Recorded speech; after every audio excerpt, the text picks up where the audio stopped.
Mes racines, je pense que c'est la terre. Je suis issue d'une famille d'agriculteurs, ouais, mais enfin, du côté maternel. Donc, dans mes racines, il y a la terre, vraiment. C'est quelque chose auquel je fais référence chaque jour, quoi. Enfin, c'est quelque chose qui. J'ai un. Comment dire, j'ai un contact avec la terre chaque jour, d'une manière ou d'une autre. Euh, donc, ouais. Dans mes racines, il y a ça, je pense que c'est essentiel. Je suis une terrienne, vraiment proche de la nature, proche de la terre. Dans mes racines, il y a quoi d'autre? Il y a des valeurs qui m'ont été inculquées, mes convictions. Des valeurs qui m'ont été inculquées depuis que je suis petite. Mes convictions. Et puis, ouais, des valeurs de citoyenneté qui sont importantes pour moi. Mais sinon, mes origines, bah, du côté de ma famille maternelle, on est issus du Périgord, d'Auvergne. Et du côté de mon père, c'est de la région parisienne, de la Bretagne et de l'Espagne. Voilà. Mes grands-parents avaient une ferme, hein, ils étaient agriculteurs. Donc mes grands-parents, ils auraient 100 ans aujourd'hui, hein. Donc eux, ils avaient une ferme, ils étaient polyagriculteurs, ils avaient des vaches, ils avaient de la vigne, des poules, etc. Ils avaient du terrain, ils avaient 7 hectares en Dordogne. Donc une belle propriété, c'est une ferme, quoi. Voilà. Et puis quand quand ils étaient en fin de vie, mes parents, ma mère et mon beau-père ont souhaité, ont souhaité, à cette époque-là en tout cas, aller vivre là-bas. Parce que bah, y avait des bâtiments, donc ils ont retapé une partie du bâtiment. Ça leur a pris un temps fou. Et, euh, et aujourd'hui, ils sont plus vieux et il y a encore de l'espace à entretenir.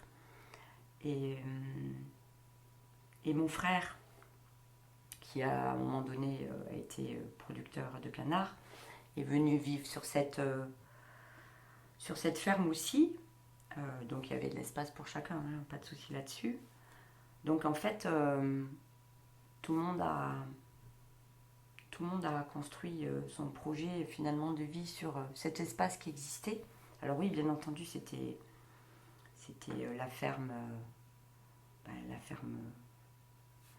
ancestrale, quoi. Enfin, même mes arrière-grands-parents vivaient dans cette ferme déjà, donc affectivement, elle est, elle est chargée, voilà.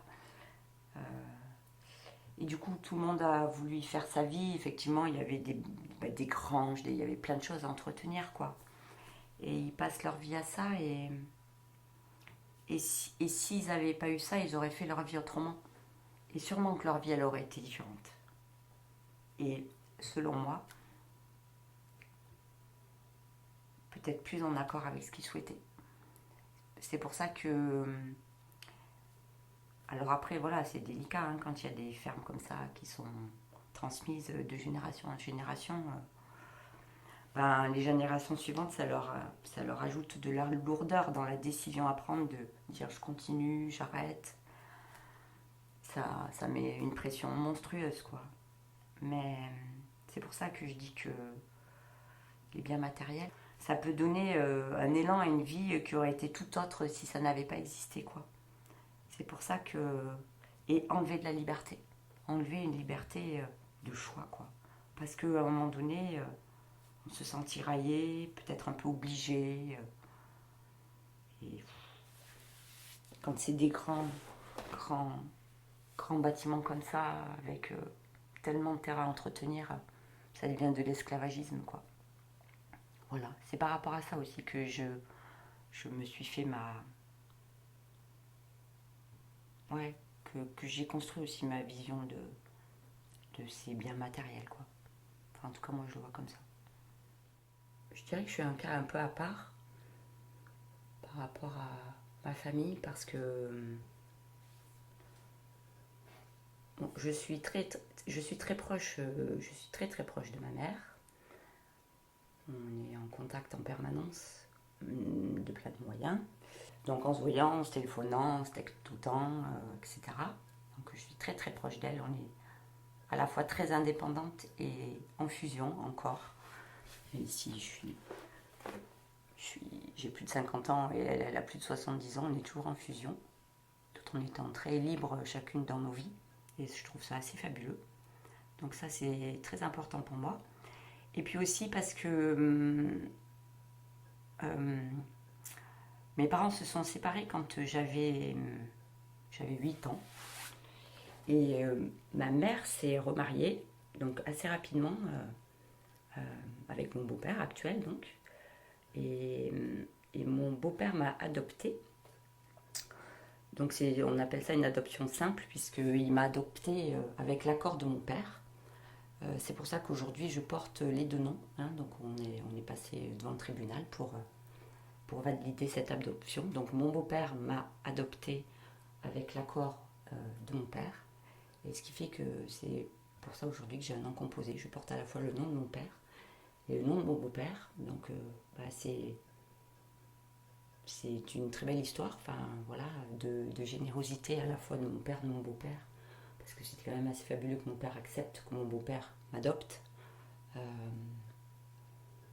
Donc finalement de cette séparation qui est forcément assez douloureuse, hein, quand nos parents se séparent, c'est pas forcément quelque chose d'agréable. Finalement, au bout du compte et au fil des années, c'est devenu une très belle histoire, quoi. Voilà.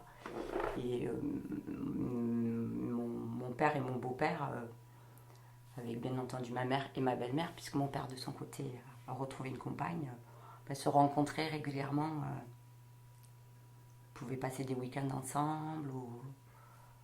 Donc nous, on était au milieu là, je dis nous avec mon frère, et du coup c'est au bout du compte une très belle histoire, assez singulière finalement, c'est rare, pleine d'amour et de générosité de chacun, quoi. Voilà.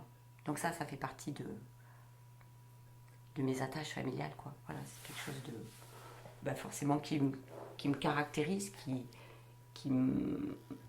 je me suis construite avec ce schéma-là, et mon regard aujourd'hui est aussi fonction de ce schéma-là, quoi, bien entendu, quoi. Voilà. Voilà. Et qu'est-ce que tu peux nous dire encore sur tes parents? Ma mère, bien sûr. Quelqu'un d'extrêmement généreux, voilà, d'à l'écoute, d'hyper ouvert, d'hyper compréhensif.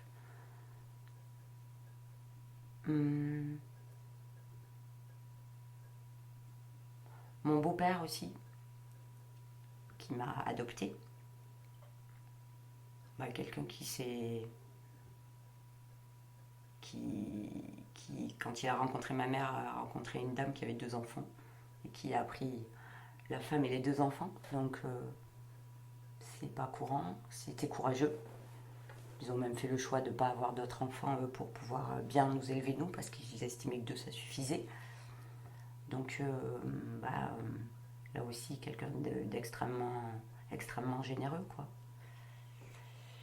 Mon père, que j'ai perdu il y a 3 ans d'ailleurs.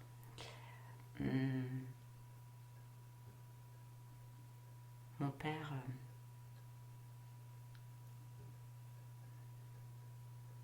un monsieur extrêmement gentil, qui s'est fait bouffer et qui se fait manger par son entourage, et qui, par rapport à ses enfants, donc à mon frère et moi, a été peu présent ou ne savait pas trop comment l'être. Pas qu'il ne nous aimait pas ou qu'il était indifférent, mais qu'il n'était pas capable de s'occuper d'enfants.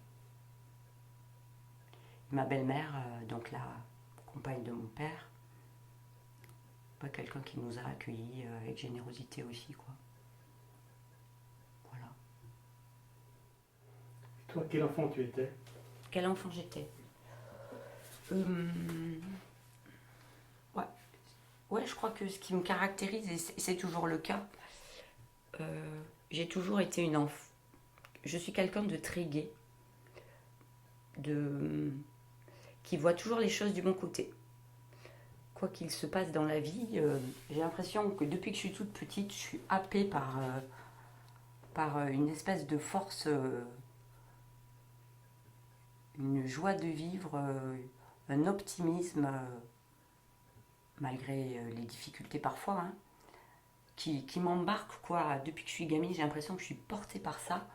Et ouais, et ça me quitte pas, quoi. C'est toujours présent, c'est toujours une espèce de force intérieure. Euh, ouais, à la fois de la gaieté et de la force, quoi. Une espèce de force qui m'embarque et qui fait que depuis que je suis gamine, je suis quelqu'un d'assez déterminé. Et que je crois que je mène ma barque à peu près comme je souhaite la mener, quoi. Et que ceux que je rencontre sur ma route, même s'ils ne sont pas d'accord avec moi, je continue mon chemin, quoi. Voilà, je ne suis pas quelqu'un de, comment dire, d'influençable. Et c'est toujours, voilà, cette espèce de détermination, de force. Et puis aussi d'élan de vie, quoi, qui m'embarque et qui continue de m'embarquer toujours, quoi. Voilà. Donc j'étais une enfant, ouais, une enfant gaie, joyeuse, sociable, qui aimait toujours bouger, avoir plein d'activités. Ouais, voilà. Et à la fois aussi, ça transparaît peut-être là dans la manière dont je m'exprime, mais à la fois aussi réservée, ouais, à la fois réservée et timide, quoi. Quelqu'un qui a cette force, cet élan de vie, un bouillonnement intérieur, mais dont je ne fais pas forcément part. Je ne suis pas quelqu'un d'hyper extraverti, pas du tout, au contraire. Donc, dont je ne vais pas faire part comme ça. Il n'y a que ceux qui me connaissent vraiment de près, enfin, mes intimes, qui savent comment je suis, quoi. Voilà. Mais il y a cette espèce de bouillonnement intérieur, cette discrétion, cette réserve, euh, mais qui n'en est pas moins. Enfin, voilà, mais ça fait pas de moi quelqu'un de. C'est très intérieur, quoi. Voilà. Quels étaient tes rapports avec ta fratrie? Donc, ma fratrie, j'ai un frère qui est un petit peu plus jeune que moi. Mes rapports avec mon frère, ouais.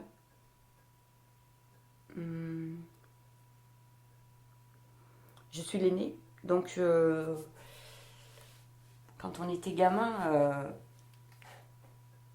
assez protectrice avec mon frère finalement, puis je pense que lui il demandait ma protection aussi. Et je jouais ce rôle-là. Donc assez protectrice. Et aussi, au fil des années, une relation avec des hauts et des bas, des moments où on est très proche et des moments où on s'éloigne, avec des accords. Et puis, ouais.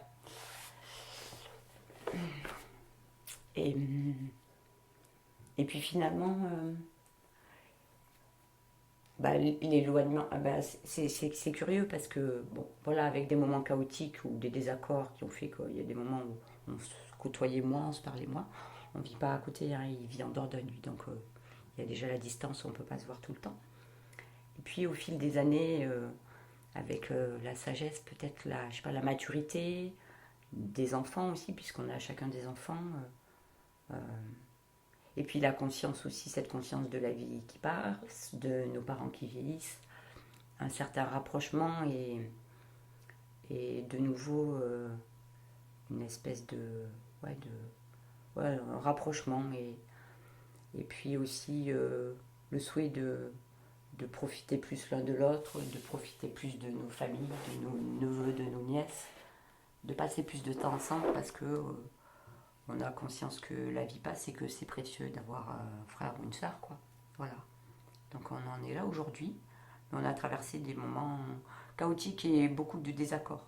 On n'était pas d'accord et quand on n'était pas d'accord, c'était assez animé entre nous. Au point de ne plus se parler pendant plusieurs mois, de ne pas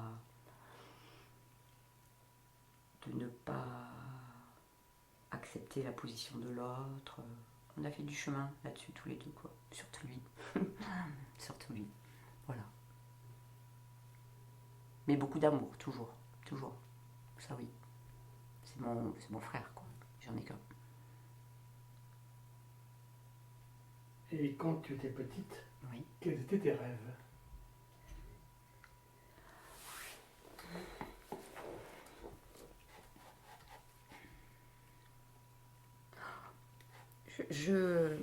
C'est une question à laquelle j'ai réfléchi il y a quelques temps de ça avec un ami à moi justement qui me demandait mais enfin quand tu étais gamine t'avais pas de rêve toi et